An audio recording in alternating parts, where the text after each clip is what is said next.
not only in Washington and in Albany, but we're also working in local communities, town board by town board, advocating for strong gun laws and educating communities. Oh, fantastic. And I understand you also have an education program. You want to tell us a little bit about that? Yes, absolutely. We also have a youth and community education program called Reaction. And that program has been around for over a decade and started as an after-school program. And now we are in 6 different public schools around the city. And we service about 500 students. And we teach community skills, leadership, and advocacy, public speaking. And actually next week, we'll be taking close to 200 students to Albany to meet their representatives and to share their experiences with gun violence.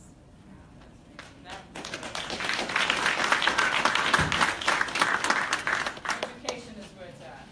Great. It is, and this is really a part of it, really. I mean, keeping up the conversation like this and with a show like this is really a part of what we want to be a part of. It helps us execute our mission. So.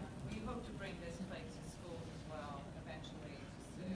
I think it's a good conversation starter. And the education point of view of this is very strong, and I think that's what we're working on.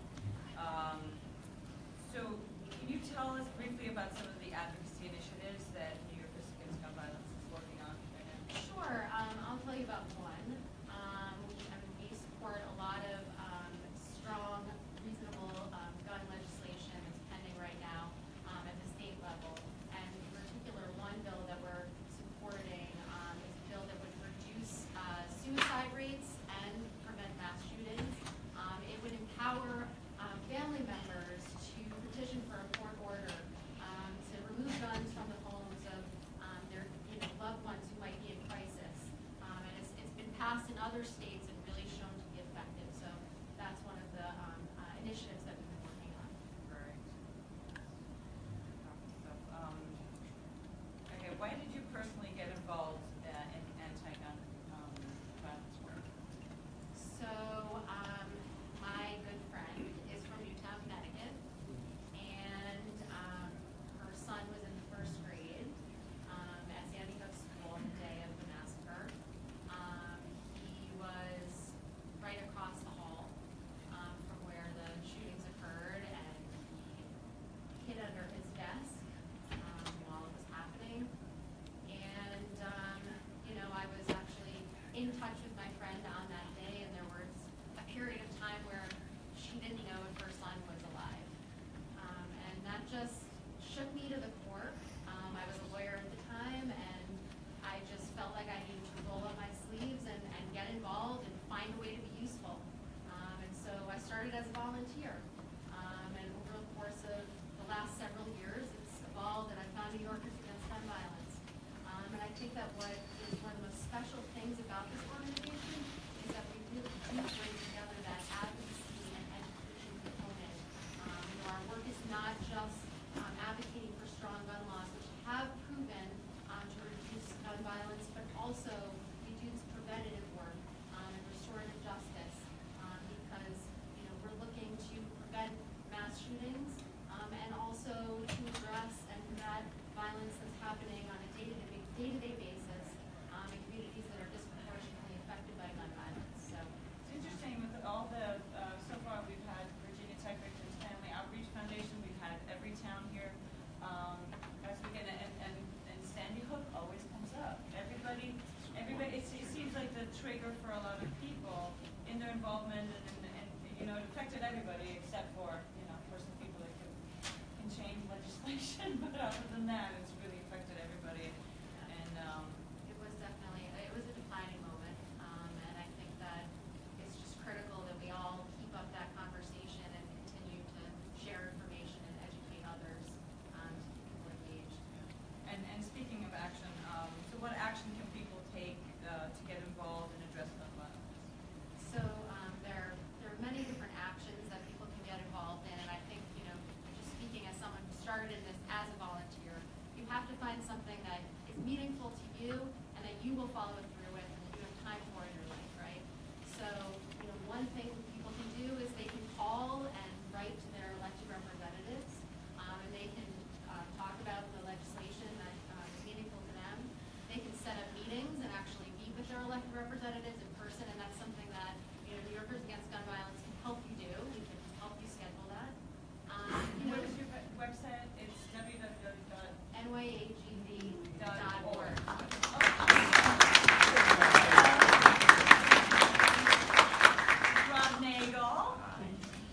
They're coming. ladies are coming. Okay. These are coming. I don't have as much hair. Let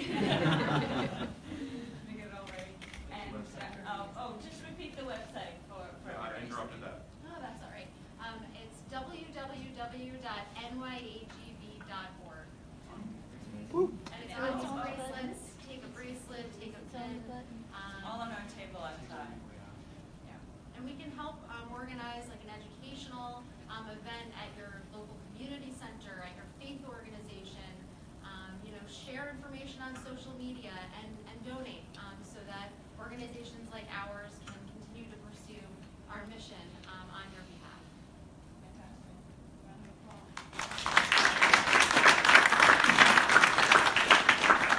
Okay, I'm going to turn it over to our master author. No, you don't. No, you don't. Okay, so what do you want to talk about? I always ask you the same question and you complain. And I ask you the same question. He's also my husband, which is why I can ask you the same question? Oh, okay. So why did you write this play? Never heard. Oh, yay!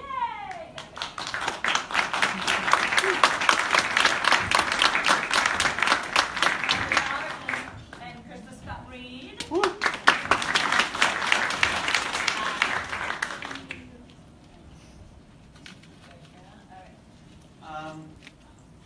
Well, the short answer is Sandy Hook. That was the thing that finally got me to go to the computer and start typing. It happened in December of 2012, and I had a first draft a month later. It was not a good first draft. It was an angry Facebook rant. It was basically just Charles Whitmore yelling at these two women, "I'm right, you're wrong," and got to No, but bed. everybody had really big monologues. Like every character It was spoke also- for like 10 it was minutes. 7 hours long. It was only like 45 pages long. It was really just one half. And anyway, but it was like I got that out of my system. But the longer answer actually is it was Virginia Tech and then Tucson and then San Diego. So sort of three events, at least in my life, that sort of were the milestones. When Virginia Tech happened, I went to UVA, which is the sort of rival school, and I saw these candlelight vigils in Charlottesville for their sort of rival students, and it really hit home. And then after Gabby Giffords was shot, I thought absolutely something would change. After a congressperson was shot, these people would finally act. One of their own was shot and almost killed, and nothing changed. And I had sort of these beginnings of an idea there, and then after Newtown, Sandy Hook, I was just so angry. I was so lost in love with what we do. I'm a writer, and instead of just sort of screaming on Facebook, I decided to take what I wrote on Facebook and put it in play. When do you think you had, what's the version that's closest to what we see here today? Like how long did it take you to? 3.5 years, early 2013 until early 2016, right before LA. Even in LA, when we did it this summer, we were still finding and shaping things and fine-tuning. And even here, 3, 4, 5 weeks ago, we were fine-tuning things. But I think it probably was just right before that LA production was like, all right, I feel like we have it. In 2014, it was still really messy. You had just seen the early version of it. Charlie's big speech at the end used to be in the first third of the play. A friend of mine was like, "It's really good. You should somehow figure out a way to push it to later." And we figured out this dramatic device to say it at the very end. Things like that. But it's amazing how common theme is Sandy Hook was as you say, just a sort of life-changing moment for so many people. Children. Yeah. No. And unfortunately, we're all getting distracted by lots of other things in the news. And so I just want to keep pressure on this issue. Now that you changed, you added actually, Rob was acting in the show out in the production in Los Angeles, and the tragedy in Orlando happened. And that's when you added Orlando to the speech at the end. Right. I mean, it's a horrible thing to think about, but is there a point where you're going to stop that? I mean, you're not going to change it anymore. When Orlando happened, we were in the middle of rehearsal, and it was just such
got mad and you wrote a play, and I got mad and I was like, I'm going to produce a play and have it be a conversation starter.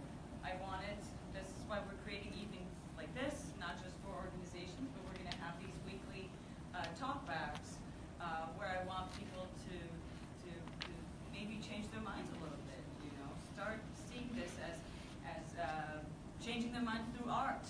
You see something, it hits you in the core, and then you go out and you talk to your friends about it, and maybe you reach that uncle who really thinks that, you know, having guns and no background checks is a good thing, and maybe affect change slowly, one by one. You know, one person tells another 5 people, and those people tell 5 more people. I want to bring this to the red states, to the purple states. I want to create change through art. I mean, that's all I can hope for. It doesn't seem like when people are on both sides of the issue, they're digging their heels, nothing gets done. I don't think that everybody's communicating, and this is an opportunity for us to start have people on both sides of the aisle communicate with one another. So that's my personal sort of journey with this, and I hope you all agree that this is a good way to start it. I want to bring it back to the play itself and ask the actors, what is the most fun thing and what is the most challenging thing in playing each one of your parts? So, whoever wants to start? Rob does. I Rob don't. does. You get rush off backstage. Yeah. We're all talking at the same time. Okay, I'll go first. The most fun thing. She's fun. Yeah, hold on, but getting to do some. Part of the reason I wanted to do this part is because I am very not like her, and I don't have the same views. I love her, and I've grown to love her even more, and have a lot of empathy for her, and that's really what I wanted actually, was to be able to, I think, put on someone else's shoes, you know, and I think it's, and I like to play in 70 minutes. She has this arc that's like, you know, starts here and she grows a lot, and so that is fun, and being drunk in a play is great. What's challenging is also what is fun about her, is making some of the arguments that she makes,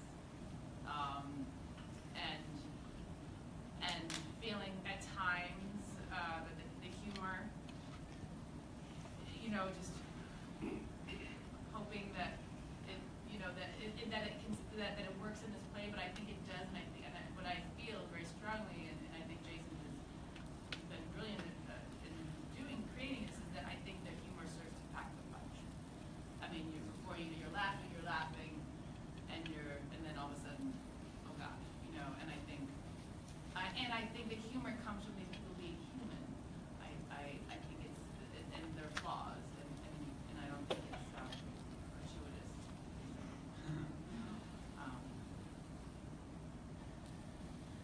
You tried to make me go first. Now your turn. What's fun is you know, that dry New York sense of humor, which is my favorite kind. And what's challenging is interesting. Like Sarah is a true believer of her beliefs, but my character opposes him for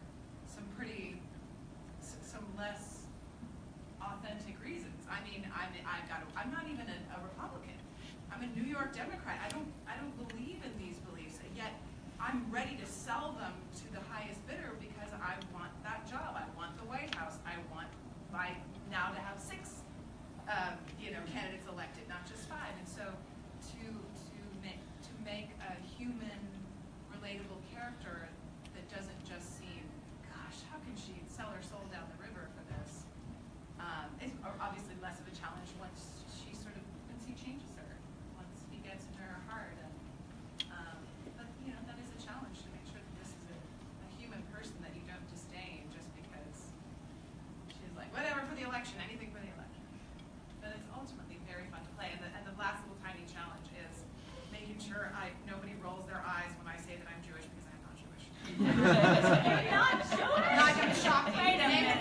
With a name like Krista. Recast. But no, I definitely want I wanted to make sure that that gentleman was like, oh, come on, you know, when I say that. I believe you. Thank you. Jewish. I was going to say the fun part of this role is getting to play with these people and with John All right, and Louis Dan. yes, sir. No, that's my minor fun, just a little fun. The real Yes, fun right. comes later. The challenging is the last speech because it goes somewhere every night into a new direction depending on the audience.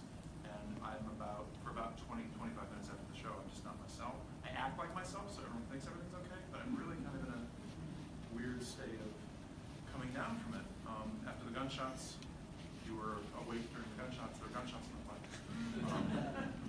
After the gunshots through the end of it, it's sort of a vibrating kind of feeling where it goes to. But what I was going to say is that the fun and challenging for me is that through the show, it's the same thing, both fun and challenging, to clock the audience, because it changes each night, and I try to make sure the speech changes each night. So I am, while doing the rest of the show, peripherally watching responses.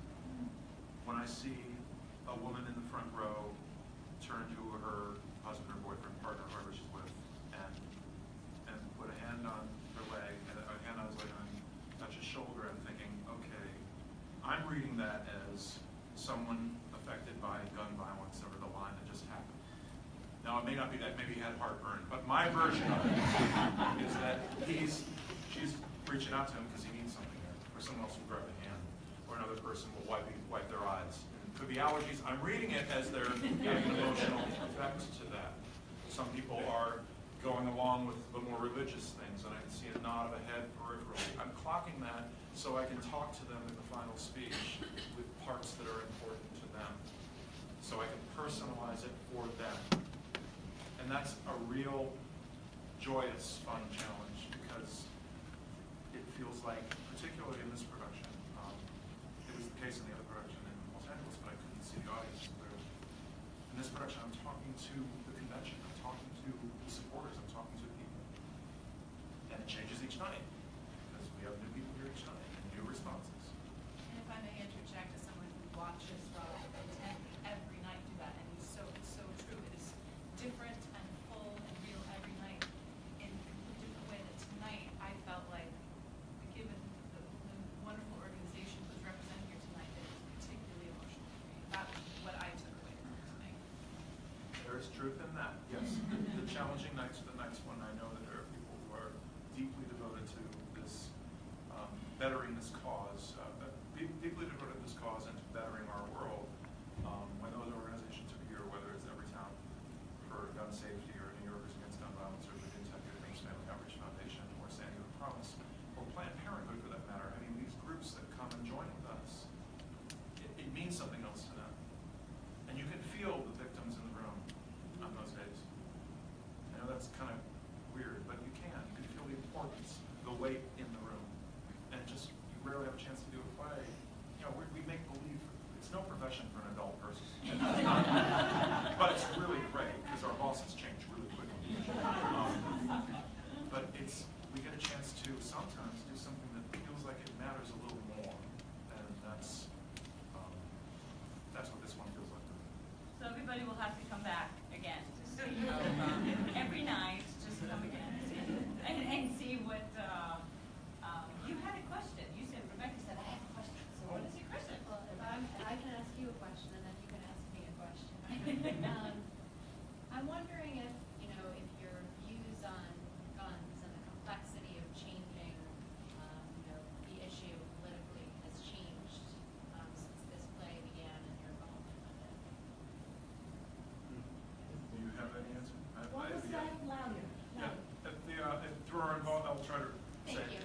Through our involvement in working on this story, working on this play, if our awareness of the complexity of the issues involving guns has changed through the course of it. And I would say for me, it definitely has. And I've found myself in conversations with friends farther right than me and farther left than me politically, and on the issue as well. More Second Amendment strict constructionists and folks who believe that the amendment is the operative word and amendments need to be amended. So both sides of that, I've realized that that, yeah, it is an incredibly complex issue. It's not as easy as Australia. Australia doesn't have an amendment to their constitution that contains this right to bear arms. Yet, we're not talking about all arms in that amendment. I've been saying recently that I'm a fan of plutonium and Sherman tanks, but I'm not allowed to have them. But I could make a court case saying I've got a right to bear them, and there should be no law infringing my right to do that. I'm not really going to do it. But I found that, yeah, my feelings about the issue, it's very complicated, and the only way to find, as far as I'm concerned, a way through this is to get the NRA back to the members. Because that association, I have many friends who left the association because of what happened to it. And that association should get back to the members who, so many believe that we need to have some kind of change here. We need reasonable gun sense to this issue. I'll stop talking. I didn't realize, just a little background, I'm Danish and Israeli. I'm Israeli. I'm actually, today, a very special night because my mother and my sister are both here and they come all the way from Israel. My daughter is also here, but she just came from the Upper West Side. I served in the Army, as you do, and I had my own guns over there. And I didn't realize, it took me a long time, I've lived here for a while now, 25 years, and it took me a long time to understand how the extent of the absurdity of it all, the relationship with guns here, that people can just go and buy it, and nobody asks you where you've been, who you are. You don't need any special training. Nobody checks if you're saying nothing. You just go and I think that part of it, and it gets deeper every day. There's one thing that your organization actually, one of the things you're advocating for is the whole concealed weapon if you're coming from another state. What is that exactly? Talk about that briefly. Yeah, it just blows my mind. If you wouldn't mind, just. So here in New York, we do have a strong concealed carry weapon law that has very stringent requirements to get a permit to carry a loaded gun in a concealed way in public. And other states have very weak laws. It's very easy to get this permit. Sometimes you don't even need a permit. And there's currently a federal law pending in Congress that would require New Yorkers to recognize out-of-state permits.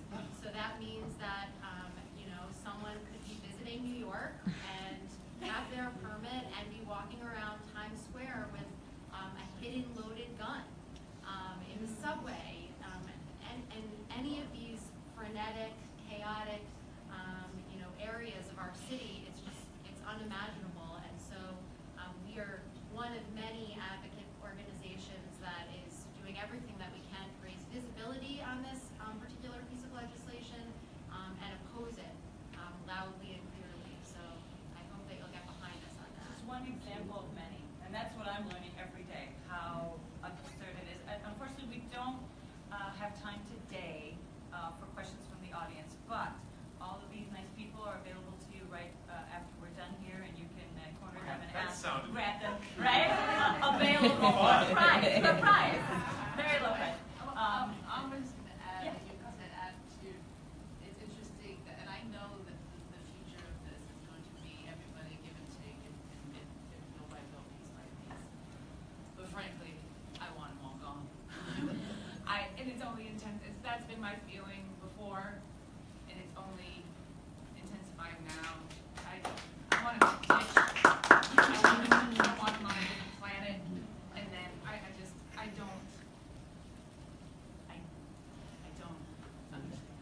The thing that changed for me is how I play with my 5 to 7-year-old boys, and how this play and everything I've learned, because it's been such an incredible education.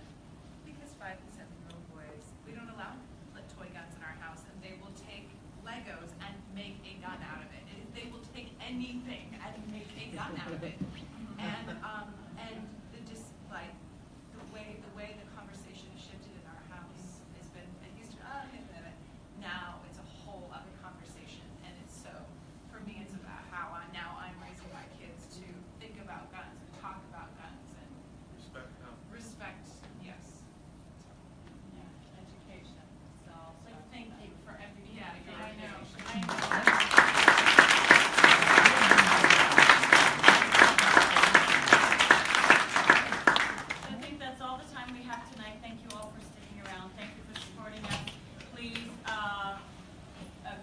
the Twitter and church